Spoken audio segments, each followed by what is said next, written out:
The gunshot that killed Zachariah Lawson's wife echoed in his mind every morning when he woke, and every night before he finally surrendered to sleep. 5 years had passed since that day in 1873, when the bank robbery in Abilene had taken Sarah from him, but time had done nothing to silence the memory.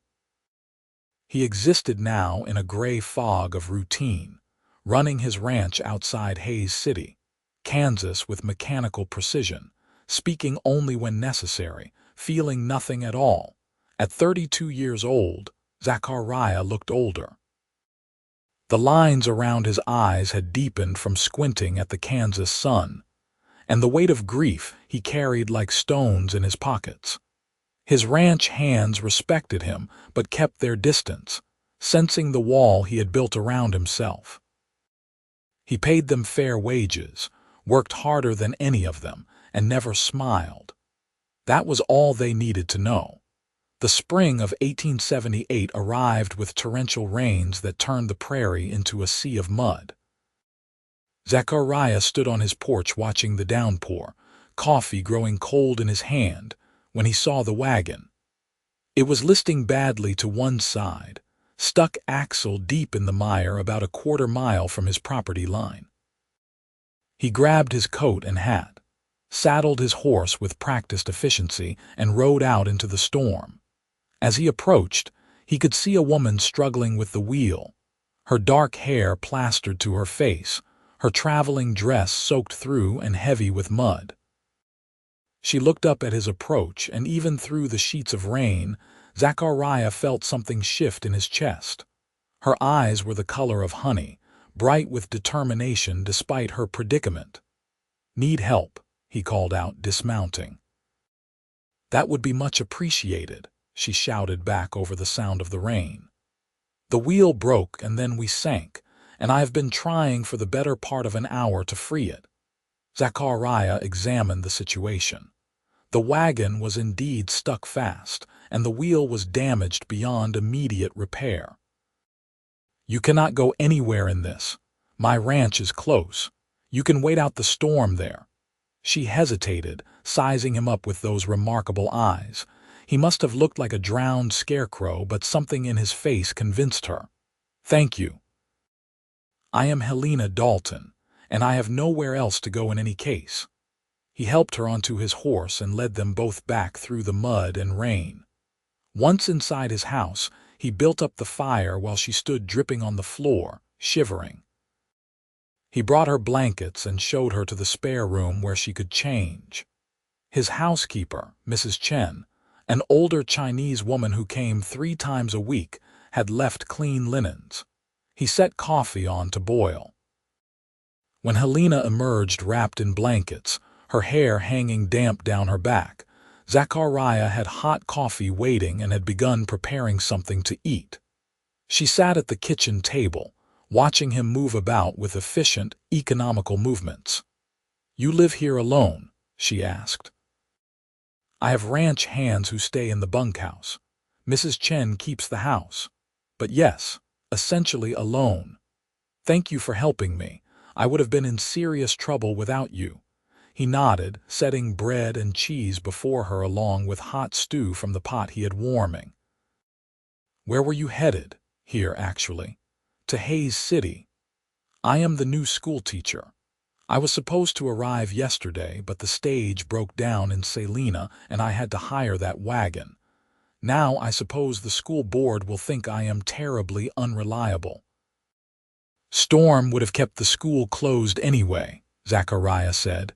"They will understand." They ate in silence for a while. Helena found it comfortable rather than awkward. There was something solid about this man, something that made her feel safe despite being alone with a stranger in an isolated ranch house. She had been nervous about coming west, about starting over in a place where she knew no one, but his quiet presence was unexpectedly reassuring. "How long have you been ranching here?" she asked. 8 years. Came in 1870, built this place up from nothing." He paused, something flickering across his face. "My wife and I did." Helena heard the past tense. "I am sorry. 5 years ago now. He stood abruptly, taking his plate to the basin. Rain should let up by morning. I will take you into town then, help you get your things. The storm raged through the night. Helena lay in the unfamiliar bed listening to the wind howl across the prairie, thinking about the man in the other room. She had seen pain before, recognized it in the careful way he moved through the world, as if one wrong step might shatter something. She knew that kind of pain. Her own parents had died of fever 3 years ago, leaving her alone in Philadelphia with nothing but her teaching certificate and a desperate need to escape the memories that haunted every street corner. In the morning, the world was washed clean and new. Zachariah had breakfast ready when she emerged, and they ate together as sunrise painted the wet prairie in shades of gold and amber. He hitched up his own wagon, and they rode into Hayes City together, the wheels squelching through mud but making steady progress. Hayes City was a rough frontier town that had seen its share of trouble in earlier years, but was settling into something resembling civilization by 1878. The school was a simple wooden building at the edge of town, freshly painted white. Helena's lodgings were in a boarding house run by a widow named Mrs. Patterson, who bustled out to greet them with obvious relief. "Miss Dalton, thank the Lord you are safe. We heard about the stage trouble, and then when you did not arrive, we feared the worst." Helena assured her she was fine, thanks to Mr. Lawson's help. Zachariah retrieved her trunk from where they had collected it along with the damaged wagon, tipping his hat to both women. "Thank you again," Helena said, catching his arm before he could leave. "I owe you a great debt." "No debt," he said. Anyone would have done the same, but they both knew that was not true. As he drove away, Helena watched his wagon disappear down the muddy street, feeling an unexpected reluctance to see him go. The next 2 weeks passed in a flurry of activity. Helena threw herself into preparing her classroom, meeting her students and learning the rhythms of her new town. Hayes City was different from Philadelphia in every way imaginable. It was rough and dusty, full of cowboys and cattlemen, railroad workers and shopkeepers trying to build something permanent out of raw prairie. But there was an energy to it, a sense of possibility that she found intoxicating after the stifling propriety of her old life. She did not see Zachariah again until she encountered him outside the general store on a Saturday afternoon. He was loading supplies into his wagon, moving with that same quiet efficiency she remembered. When he saw her, something flickered in his eyes, quickly suppressed. "Miss Dalton." "You are settled in." "Very much so. The children are wonderful if a bit wild. How is your ranch?" "Well enough. Calving season is keeping us busy." They stood there in the spring sunshine, and Helena felt that same pull she had experienced in his kitchen. There was something about him, something wounded and closed off that called to her. She knew she should let him load his wagon and drive away. She knew the sensible thing was to smile politely and go about her business. Instead, she heard herself say, "I was thinking I should like to see more of the countryside. Would you be willing to show me around sometime? As a thank you for your help." Zachariah looked at her for a long moment. She could see him weighing whether to refuse, to maintain the distance he clearly kept between himself and the world. But then he nodded slowly. "Sunday afternoon. I could show you the river bluffs. That would be lovely." Sunday arrived with perfect spring weather. Zachariah picked Helena up in a smaller buggy, and they drove out across the prairie. She peppered him with questions about the land, the plants, the animals, and he found himself answering more fully than he intended. She had a way of looking at everything with fresh eyes, pointing out beauty in things he had long stopped noticing. At the river bluffs, they walked along the edge where the land dropped away to the big creek below. Wildflowers carpeted the grass, and cottonwoods lined the water. Helena exclaimed over everything, genuinely delighted. "It is so vast," she said, spreading her arms wide. "In Philadelphia, everything is crowded together. Here you can breathe." "Why did you leave?" Zachariah asked. "Philadelphia must have had schools." Helena's smile faded slightly. "Too many memories. My parents died, and everywhere I looked I saw them. I needed somewhere new, somewhere I could build a life that was mine alone." He understood that. Running from ghosts, perhaps, or running toward something new. She looked at him directly. "Why do you stay?" "You could sell the ranch, go anywhere. This is what I built with her. Leaving would feel like abandoning her memory." He had not spoken Sarah's name aloud in years. "But staying means living in that memory. I am caught between. That sounds like a hard place to be." "I have been there 5 years now. I am used to it." Helena reached out and touched his hand, just briefly. Used to it is not the same as healing from it. Something cracked in Zachariah's chest, a fissure in the ice he had wrapped around his heart. He pulled his hand away, not harshly but firmly. "We should head back. It will be getting dark." They drove back in silence, but it was charged with something neither of them wanted to name. When he left her at the boarding house, Helena watched him go and knew she was in trouble. She was drawn to this broken man in ways that terrified her. Over the following weeks, they fell into a pattern. Zachariah found reasons to come to town more often. Sometimes he would stop by the school at the end of the day, and they would walk together. Other times, he invited her back to the ranch for Sunday dinner, where Mrs. Chen would cook elaborate meals and disappear with knowing looks. They talked about everything and nothing. Helena told him about teaching, about her students, about books she loved and dreams she had carried west with her. Zachariah spoke more carefully, but gradually the words came easier. He told her about ranching, about the land, about the life he had imagined once upon a time. He did not tell her about the emptiness that had consumed him since Sarah's death. He did not tell her how he had stopped tasting food, how colors had seemed to fade from the world, how he had moved through each day like a ghost himself. But she saw it anyway, in the careful way he rationed his smiles, in the surprise that crossed his face when he laughed at something she said. One evening in late May, they were sitting on his porch watching the sunset paint the sky in shades of crimson and gold.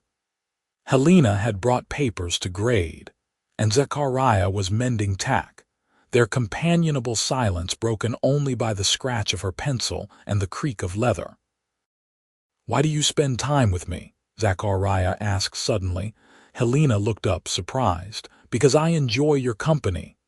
I am not exactly pleasant. I barely speak most of the time. You speak when you have something to say. I find that refreshing." She set down her pencil.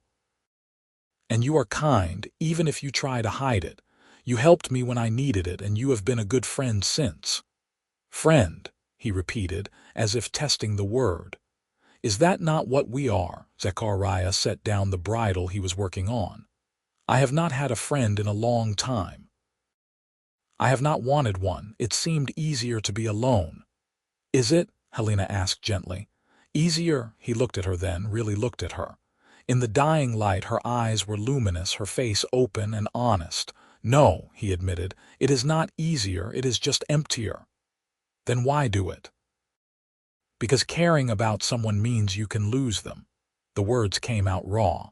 "I lost Sarah and it nearly destroyed me. I cannot go through that again." Helena moved to sit beside him on the porch step.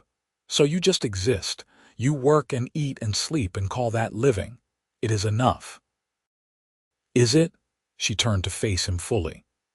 "Zachariah, I lost my parents. I know what grief feels like.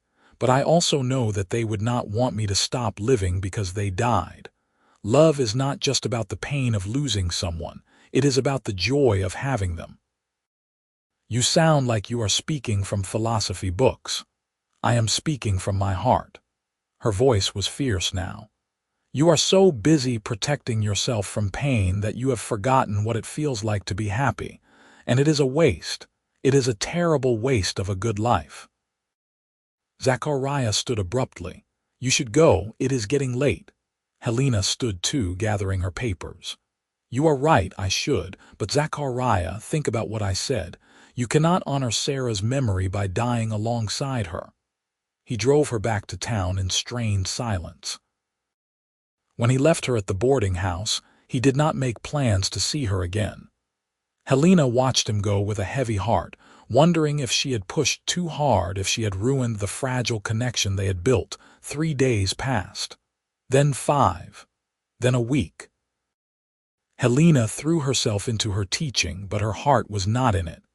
She had allowed herself to care for Zachariah, and now he was gone, pulled back behind the walls he had built around himself. She told herself it was for the best. She had not come to Kansas looking for romance. She had come for a fresh start, for independence. Getting involved with a man still mourning his wife was foolish, but she missed him. She missed his quiet presence, his rare smiles, the way he listened to her as if her words actually mattered. She missed the person she became around him, braver and more honest than she had been in years. On Saturday evening, as she was preparing lessons for the following week, Mrs. Patterson knocked on her door. "Miss Dalton, you have a visitor." Helena's heart leapt. She hurried downstairs to find Zachariah standing in the parlor, hat in hands, looking nervous. "I apologize for not calling first," he said. "I needed to speak with you." Mrs. Patterson, with obvious reluctance, left them alone, though she left the door open for propriety's sake. "Would you like to sit?" Helena asked. Zachariah shook his head. "I need to say this standing. I have been thinking about what you said. You were right. I have been existing, not living. For 5 years I have been going through the motions, and I told myself it was enough. That it was what I deserved somehow for not being there when Sarah died. Zachariah, you could not have prevented what happened. I know that in my head, but my heart has been slower to accept it." He took a step closer. "Then you arrived, stuck in the mud, looking like a drowned cat, and something shifted. I tried to ignore it. I tried to maintain my distance. But Helena, you make me want to feel again. You make me remember what it was like to look forward to things, to laugh, to care about something beyond just getting through another day." Helena's eyes were bright with unshed tears. "You make me feel alive, too. I thought I was coming here to escape, but what I found was a reason to stay." "I am not an easy man," Zachariah warned. "I have been locked away for so long, I am not sure I remember how to do this properly." "Do what properly?" He crossed the room in 2 strides and took her hands in his. "Court you, love you, build a life with you." His voice dropped to a whisper. "If you will have me."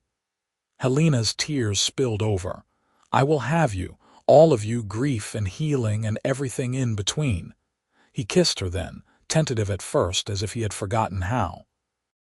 But then she responded, and it became something more, something that spoke of new beginnings and second chances.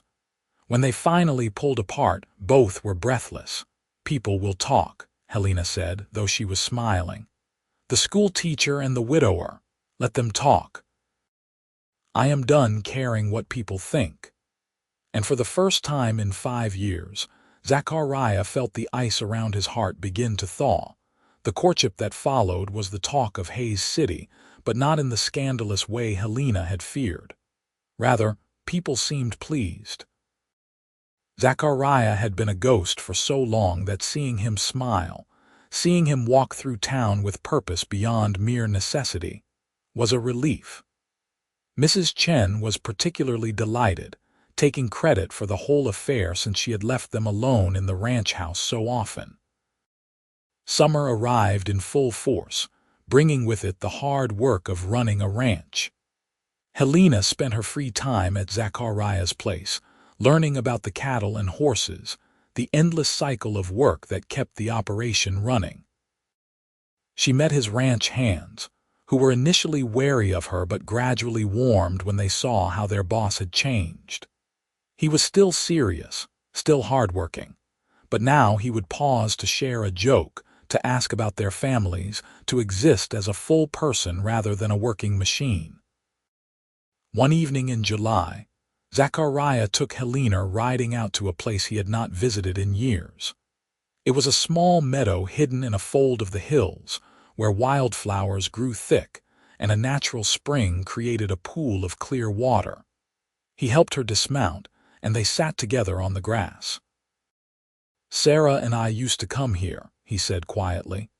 "When we first bought the land before we built the house, we would camp here and plan our future. After she died, I could not bear to return." Helena took his hand. "Thank you for bringing me here. I needed to. I needed to prove to myself that I could share this with you without feeling like I was betraying her memory." He turned to look at her. "I loved Sarah. I will always love her. But she is gone and you are here, and what I feel for you is different but no less real." "I do not need you to forget her," Helena said. "She was part of your life, part of who you are. I just need to know that there is room for me too." "There is room." He pulled her close. "There is so much room. I did not think my heart could open again, but you have proven me wrong." They lay back in the grass, watching clouds drift across the endless Kansas sky. Zachariah talked about Sarah, about the good times and the plans they had made, and Helena listened without jealousy. This was part of healing, she understood, being able to remember without drowning in grief. "What was she like?" Helena asked. "Strong, practical. She could outwork any of the ranch hands and never complained. She was not given to fanciful thinking, but she was kind." He paused. "You are different. You see beauty in everything. You find joy in small things. You have made me see the world differently." "I am glad," Helena whispered. "I want to spend my life helping you see the beauty in things." "Is that a proposal, Miss Dalton?" There was a teasing note in his voice she had never heard before. She laughed, delighted. "I believe that is supposed to be your job, Mr. Lawson. Give me time. I want to do it properly." Helena had no idea what properly meant to Zachariah, but she trusted him. The summer days stretched long and golden, and their love deepened with each passing week. She would finish teaching and ride out to the ranch, where they would work together until sunset, then sit on the porch and talk until the stars came out. On Sundays, they would explore the countryside together, finding hidden corners of the prairie that took Helena's breath away. In August, Zachariah surprised her by appearing at the school on a Wednesday afternoon with a picnic basket. He had never come during the week before, and Helena was both delighted and curious. "I wanted to steal you away," he said with a grin that made him look years younger. "The work will wait for once." They rode out to the river bluffs where he had first brought her months ago. The summer heat had turned the grass golden, and the cottonwoods provided welcome shade. Zachariah spread a blanket and unpacked the basket, which Mrs. Chen had clearly prepared with extra care. They ate and talked and laughed, and Helena thought she had never been happier. Then Zachariah grew serious, taking both her hands in his. "Helena, I have not been good with words these past years. I lost the habit of speaking from my heart. But I need to find those words now because what I feel for you deserves them." Her heart began to race. "Zachariah, you arrived in my life like a spring storm, unexpected and impossible to ignore. I tried to. God knows I tried to keep my distance, to protect myself from feeling anything again. But you would not let me hide. You saw through my walls and insisted on reminding me that there was still a living, feeling man behind them." He reached into his pocket and pulled out a ring. It was simple, a gold band with a small sapphire, old-fashioned but beautiful. "This was my grandmother's," he said. "I want you to have it if you will accept it. Helena Dalton, will you marry me? Will you help me build a life full of joy and beauty and love? Will you let me spend the rest of my days proving that you made the right choice?" Helena's vision blurred with tears. Yes, yes, of course, yes. He slipped the ring onto her finger and it fit perfectly. Then he kissed her with a passion that had been building all summer, and she responded with equal fervor. When they finally pulled apart, both were laughing and crying at once. "I love you," Zachariah said, and the words came easier than he expected. "I love you so much it terrifies me. I love you too, and I promise you we are going to have a wonderful life together." They married in September when the prairie had turned to amber and gold. It was a simple ceremony at the church in Hayes City, with Mrs. Chen and Mrs. Patterson standing as witnesses and half the town in attendance. Helena wore a dress of cream-colored silk, and Zachariah wore his best suit, looking nervous and happy in equal measure. When the preacher pronounced them husband and wife, Zachariah kissed his bride with such tenderness that several women in the congregation wiped their eyes. Helena felt like her heart might burst from happiness. This man who had been so closed off, so determined to feel nothing, was now looking at her as if she held the sun and moon in her hands. The wedding supper was held at the ranch, with Mrs. Chen outdoing herself. Friends and neighbors came to celebrate, and there was music and dancing. Zachariah, who claimed he had forgotten how to dance, held Helena in his arms and moved with her across the porch floor, and she could feel him trembling slightly with the emotion of it all. "Are you happy?" she whispered. "Happier than I thought possible," he replied. "You have given me my life back, Helena. We gave it back to each other." When the guests finally departed and they were alone, Zachariah carried Helena over the threshold of their home. She laughed at the old-fashioned gesture, but she loved it. This was their beginning, the start of the life they would build together. That night, as they lay together in the darkness, Zachariah held Helena close and felt gratitude wash over him. 5 years ago, he had wanted to die alongside Sarah. He had not, but he had stopped living nonetheless. Then this remarkable woman had appeared, stuck in the mud and stubborn and full of life, and she had refused to let him remain in his self-imposed exile. "Thank you," he whispered into her hair. "For what?" "For not giving up on me. For seeing something worth saving." Helena turned in his arms to face him. "You did the saving, Zachariah. You opened your heart again, even though it terrified you. That took real courage." "I love you," he said, and each time he said it, it became more natural, more right. "I love you too. And I am going to spend the rest of my life reminding you what a gift living can be." The first year of their marriage was everything Zachariah had forgotten marriage could be. Helena continued teaching through the fall, then decided to take a break for the winter and spring. She wanted to focus on making their house a home, on learning the rhythms of ranch life, on simply being with her husband. They worked side by side during the day, Zachariah teaching her the intricacies of running a ranch, Helena surprising him with how quickly she learned. In the evenings, they would read together, or she would play the piano he had surprised her with at Christmas. Sometimes they would simply sit and talk, sharing their days, their thoughts, their dreams. Zachariah had forgotten what it was like to have someone to share things with.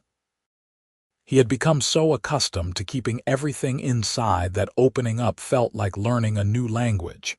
But Helena was patient, and gradually he found himself telling her things he had never told anyone. His fears, his hopes, his regrets. She listened without judgment, offering comfort when he needed it and honest advice when he asked for it. In February, Helena discovered she was pregnant. She told Zachariah one evening after supper, simply taking his hand and placing it on her still flat stomach. "There is a baby growing in there," she said, her eyes shining. "Our baby." Zachariah felt a rush of emotion so intense he could not speak. Joy, certainly, but also fear. The last time he had allowed himself to love this deeply, he had lost everything. What if something happened to Helena? What if he lost her the way he had lost Sarah? Helena saw the fear in his eyes. "I am healthy and strong," she said firmly. "And Doc Harrison is a good physician.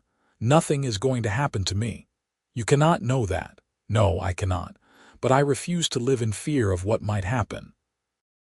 We have this moment, this joy, and I am going to celebrate it." She pulled him close. "Trust in this, Zachariah. Trust in us."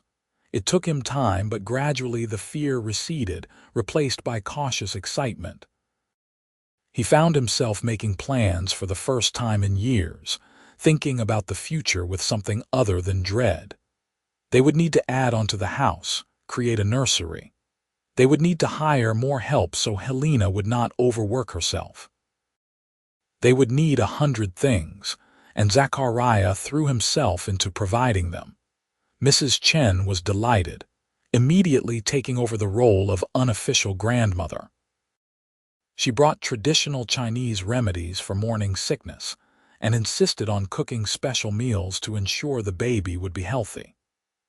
Mrs. Patterson organized a quilting bee with the other women in town, creating a beautiful quilt for the cradle Zachariah built with his own hands. As Helena's belly grew with the summer heat, Zachariah found himself falling even more deeply in love with her.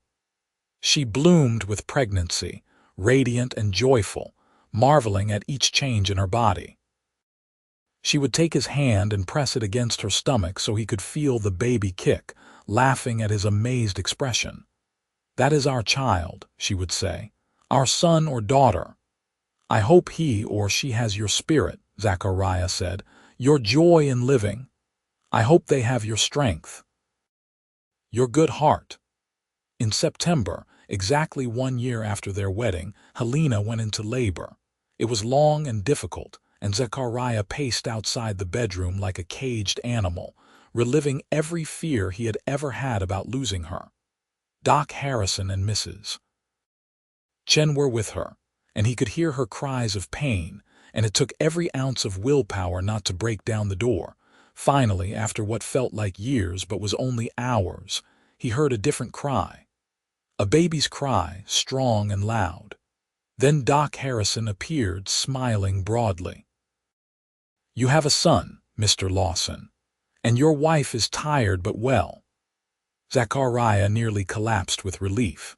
He rushed into the bedroom to find Helena propped up against pillows, exhausted but glowing, holding a tiny bundle wrapped in the quilt the townswomen had made. She looked up at him with tears streaming down her face. "Look," she whispered. "Look at what we made." Zachariah sat carefully on the edge of the bed and looked down at his son. The baby had Helena's eyes, or what would become Helena's eyes, and a shock of dark hair. He was perfect and tiny and terrifying. "Hello, little one," Zachariah said softly. "I am your father." The baby's hand emerged from the blanket, fingers impossibly small and wrapped around Zachariah's finger. In that moment, Zachariah felt his heart expand in ways he had not known were possible. This was his son, his and Helena's. A new life, a new beginning, proof that joy could emerge from grief. "What should we name him?" Helena asked. They had discussed names but never settled on one. Now, looking at his son, Zachariah knew. "Ethan. Ethan Samuel Lawson." "Ethan," Helena repeated, testing it. "Yes, that is perfect." They named him Samuel after Zachariah's father, who had passed years before. It felt right, connecting this new life to the family that had come before, honoring the past while embracing the future. The next few months were a blur of sleepless nights and steep learning curves. Zachariah, who could handle fractious horses and stubborn cattle without breaking a sweat, was terrified of his tiny son. Helena found it endearing, watching this strong man turn to putty in Ethan's presence. But Zachariah learned. He learned to change diapers and soothe crying fits. He learned to walk the floor at 3 in the morning, singing old ranch songs in his rough voice until Ethan fell back asleep. He learned that love did not diminish with fear, but rather grew stronger. That opening your heart meant accepting vulnerability, but also accepting joy beyond measure. By the time Ethan was 6 months old, Zachariah could not remember what life had been like before Helena and his son. The gray fog that had consumed him for 5 years seemed like a distant memory, someone else's life. Now his days were full of color and noise and love, so much love he sometimes felt overwhelmed by it. One spring evening, when Ethan was nearly a year old, Zachariah and Helena sat on the porch together watching the sunset. Ethan was asleep inside, and for the first time in weeks, they had a moment of peace. "You remember the day we met?" Helena asked, leaning against her husband's shoulder.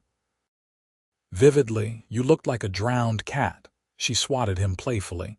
"I was a mess, but you helped me anyway. Best decision I ever made." He kissed the top of her head. "You saved me, Helena. I was not living before you came. I was just existing, going through the motions. You reminded me what it felt like to actually live." "We saved each other," she corrected. "I was running from my past, afraid to feel anything too deeply. You taught me that love is worth the risk." They sat in comfortable silence, watching the sky turn from gold to pink to deep purple. In the house behind them, their son slept peacefully. Around them, the ranch Zachariah had built with Sarah and rebuilt with Helena thrived. This was life, Zachariah thought. This messy, beautiful, terrifying, joyful thing called living. "I want more," Helena said suddenly. "More what?" "More children, more life, more of everything." She turned to look at him. "I want to fill this house with love and laughter and chaos. I want to build something extraordinary with you." Zachariah smiled, that full, genuine smile that Helena had worked so hard to coax from him. "Then that is what we will do. We will fill this house and this life with so much joy that grief cannot find purchase anymore." I like the sound of that.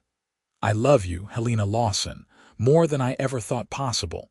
I love you too, and I am so grateful you took a chance on living again." As the stars began to emerge in the darkening sky, Zachariah held his wife close and felt peace settle over him. The ghosts that had haunted him were finally at rest.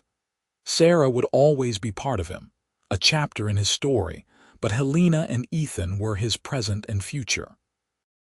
They were the reason he woke each morning with purpose. They were the reason he had learned to live again. 2 years later, Helena gave birth to twins, a boy and girl they named Matthew and Grace. The house rang with childish laughter and the organized chaos of a large family. Zachariah expanded the ranch, hiring more hands as his operation grew.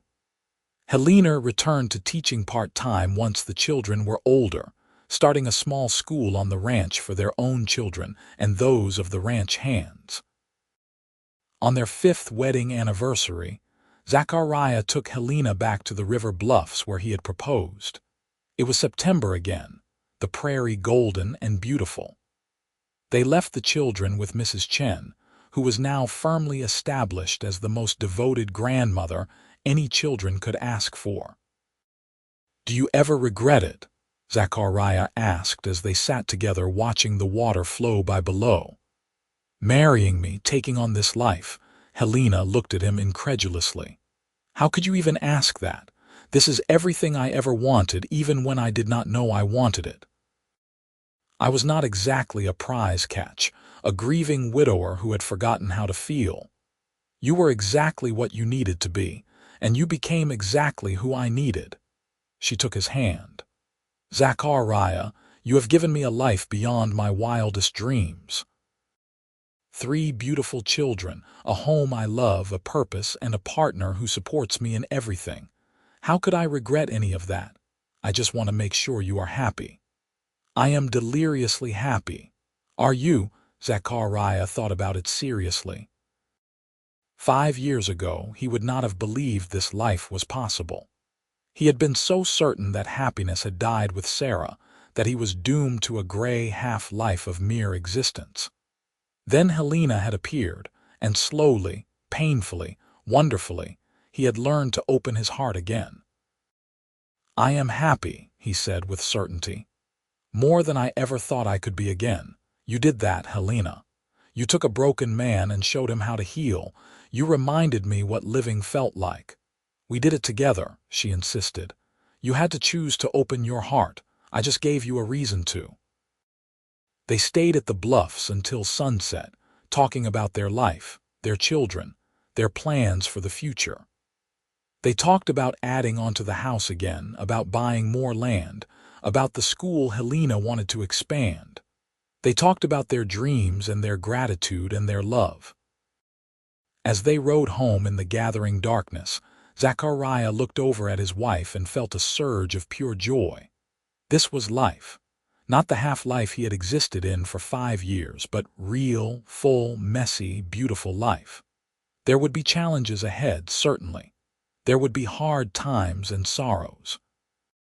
But there would also be joy and love, and the daily miracle of being alive and feeling everything that meant. When they reached the ranch, the children came running out to greet them, followed by Mrs. Chen scolding them about staying up past bedtime. Zachariah scooped up the twins while Helena hugged Ethan, and they all went inside together, a family complete and whole. That night, after the children were finally asleep and the house was quiet, Zachariah and Helena lay in bed together. He held her close, breathing in the scent of her hair, feeling her warmth against him. "Thank you," he whispered. "For what? For being stubborn. For refusing to let me stay buried in grief. For loving me even when I did not know how to love you back." "You always knew how," Helena said softly. "You just had to remember. I will spend the rest of my life being grateful that you gave me the chance to remember." As he drifted off to sleep, Zachariah's last thought was of the future. Not the past that had haunted him for so long, but the future he was building with Helena and their children. A future full of promise and joy and life. The years continued to unfold with their mixture of ordinary days and extraordinary moments. Ethan grew into a serious boy who loved working alongside his father on the ranch. Matthew was more adventurous, always exploring and getting into minor trouble. Grace had her mother's spirit and her father's determination, a combination that both delighted and terrified her parents. Zachariah watched his children grow and marveled at how much life had changed. Where there had been silence, now there was laughter. Where there had been emptiness, now there was fullness. His house was messy and loud and wonderful, filled with muddy boots and school books and the constant chatter of children. Helena had transformed not just his house but his entire existence. She had shown him that grief and joy could coexist, that loving again did not diminish what he had felt before. Sarah would always be part of his story, but she was no longer the whole story. Helena and their children had given him new chapters, new reasons to wake each morning with purpose. On quiet evenings when the children were asleep and the ranch was peaceful, Zachariah would sometimes think about the man he had been when Helena first arrived. That hollow shell going through the motions of living without actually feeling anything. He barely recognized that man anymore. Helena had cracked him open and let the light back in, and he had blossomed under her patient care. "What are you thinking about?" Helena asked one such evening. They were sitting on the porch as they so often did, enjoying the cool night air after a hot summer day. "About how different everything is now, how different I am." "You are not so different, you are just finally being yourself again. Maybe, but you made that possible." He pulled her close. "I had given up, Helena, I truly had. I thought the rest of my life would be empty and gray, and I had made peace with that. Then you showed up and refused to accept my surrender. I saw who you really were underneath all that grief. I just helped you find your way back." Zachariah kissed her, long and deep and full of love. After all these years together, he still felt that spark, that sense of coming home whenever he held her. "I love you," he said. "I will never stop loving you." "Good," Helena replied with a smile, "because I plan on keeping you around for a very long time." When Zachariah was 45 and Helena 41, they welcomed their last child, a daughter they named Sarah after Zachariah's first wife. It felt right, this final act of healing, honoring the past while fully embracing the present. Helena suggested the name, understanding that carrying that love forward did not diminish what she and Zachariah shared. Little Sarah was a surprise, coming when they thought their family was complete, but she was cherished beyond measure. Her older siblings doted on her, and Zachariah found himself marveling at this unexpected gift. Life had given him a second chance at everything, and he was determined not to waste a moment of it. As the children grew and eventually began to leave home, making their own ways in the world, Zachariah and Helena found themselves returning to those quiet evenings on the porch. The ranch was well established now, largely run by Ethan, who had inherited his father's love of the land. Matthew had become a lawyer in Topeka, while Grace had surprised everyone by marrying a kind railroad engineer and moving to Denver. "You miss them?" Helena asked one evening, watching the sunset paint the prairie in shades of gold. "Every day," Zachariah admitted, "but I am proud of them. They have good lives, lives they chose for themselves." "We did well," Helena said with satisfaction.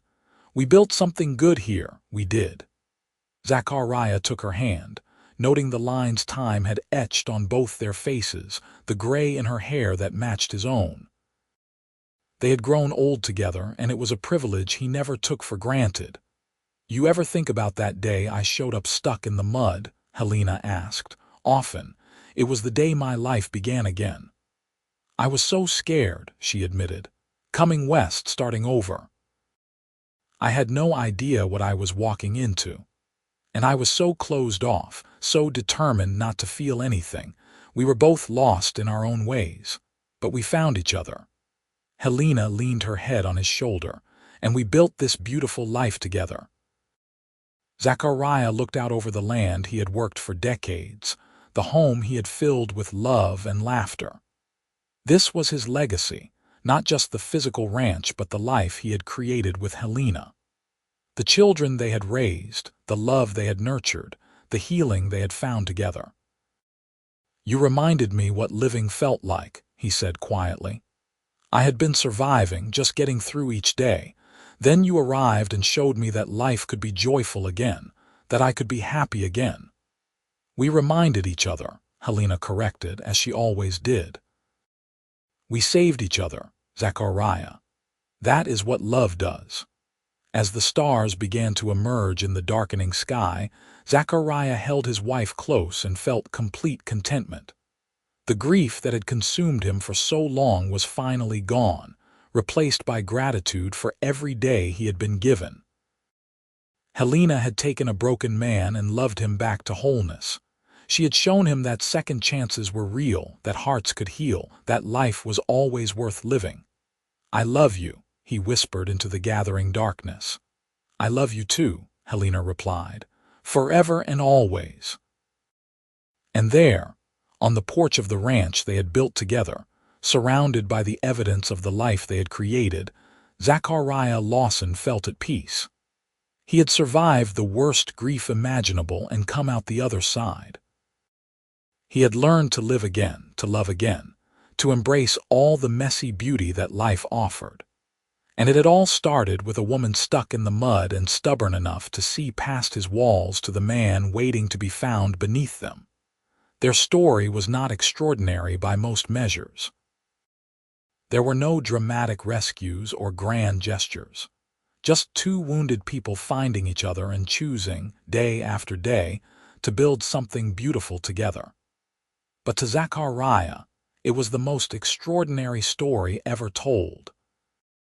It was the story of how he learned to live again, and that was worth everything. Years later, when Zachariah and Helena were in their 70s, they would sit on that same porch and watch their grandchildren play in the yard. Little Sarah had married and started a family nearby, and the ranch often echoed with the laughter of a new generation. Zachariah would watch them and remember his own journey from darkness to light, and he would squeeze Helena's hand in silent gratitude. She had been his second chance, his reminder that life was always worth living fully. And every day they spent together was proof that love could heal even the deepest wounds, that joy could bloom even in the hardest soil, and that choosing to live, really live, was the bravest and most worthwhile decision anyone could make. Their love story was complete, but it was not finished. It would continue in their children and grandchildren, in the ranch that would pass through generations, in the legacy of love and healing they had created together. Zachariah Lawson had been surviving for 5 long years, but Helena Dalton had arrived and reminded him what living felt like. And together, they had built a life more beautiful than either had dreamed possible.